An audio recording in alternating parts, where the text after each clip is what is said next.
Texas Supreme Court reversed lower court, holding that a ship unable to engage in self-transportation during a major overhaul wasn't a vessel in navigation under the Jones Act.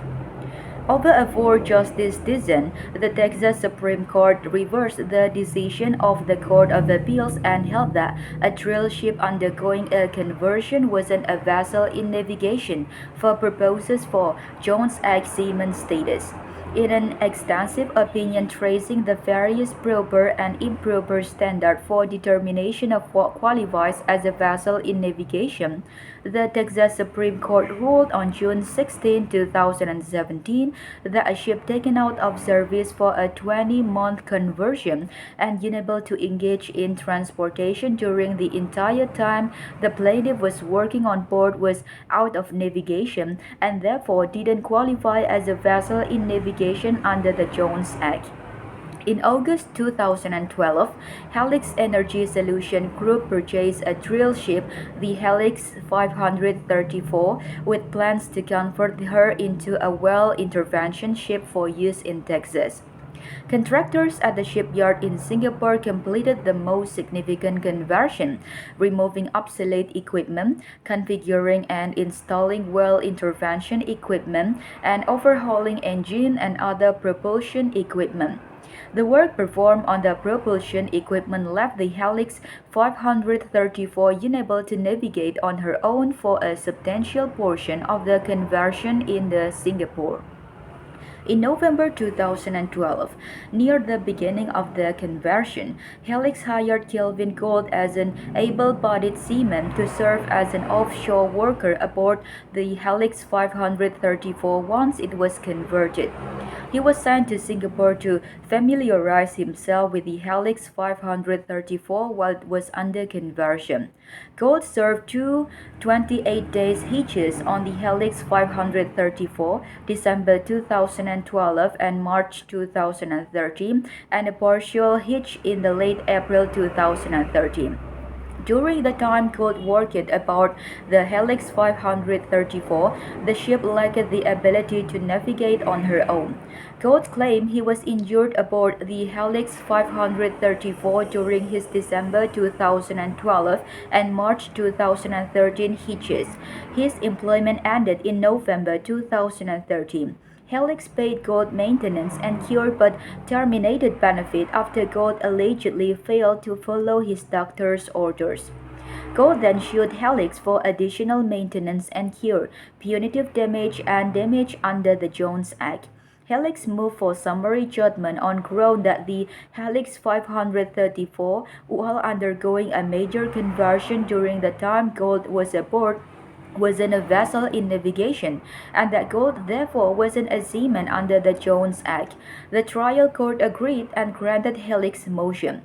Gold appealed and the Court of Appeals reversed, finding that Helix failed to conclusively prove that the Helix 534 was totally deactivated or out of service for an extended period of time before Gold's injury. The Court of Appeals held a reasonable fact finder could determine, based on the Helix 534's physical characteristics and activities, that the ship was designed to a practical degree for carrying people or things over water, and the Helix 534 use as a means of transportation on water was a practical possibility. The Texas Supreme Court granted Helix's petition for review to determine if the employee claiming benefit qualifies as a seaman if the vessel on which the employee worked was unable to move under her own power during the time the employee was aboard. The court began its analysis by recognizing that the Jones Act doesn't define seamen, and that court looked to apply the general maritime law that existed at the time the Jones Act was enacted. The court stated that over decades of analysis, two basic components of Jones Act coverage emerged. The maritime worker must be a crew member who does the ship's work and have a substantial connection to a vessel in navigation. Helix's argument related to the second prong, whether the Helix 534 was a vessel in navigation. The court noted that temporary and routine repairs do not take otherwise seaworthy vessel out of navigation, but observed that the Supreme Court's distinction between temporary repairs and major overhauls focus on the status of the ship, the pattern of the repairs, and the extensive nature of the work contracted to be done. Taking a cue from Stewart, the court focused on whether the major overhaul rendered the ship incapable of self-transportation and therefore out of navigation. The court then examined the evidence in support of summary judgment and noted that there was no dispute about whether the Helix 534 was operable or capable of self-propulsion during the time Gold was aboard. When compared against case authority about vessels in navigation, the evidence about the extensive nature of the conversion placed the Helix 534 in the category of ship rendered out of navigation.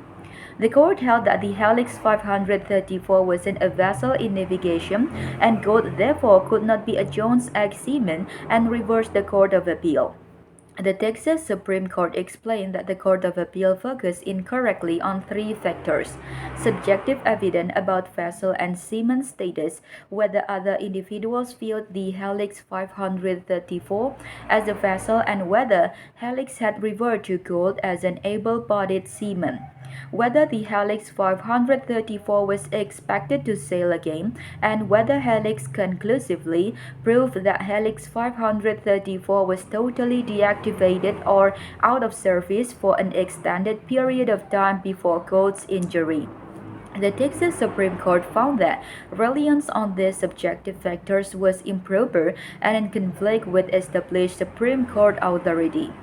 The court also addressed the four-justice decision finding conclusive evidence that the Helix 534 was out of navigation during the Gold's time on board was insufficient to remove the vessel from navigation as a matter of law. The dissent urged evaluation of a longer relevant time period extending before and after Gold's time on the Helix 534 and cited to a concern that evaluation merely of the time Gold was aboard the Helix 534 would amount to an improper snapshot analysis.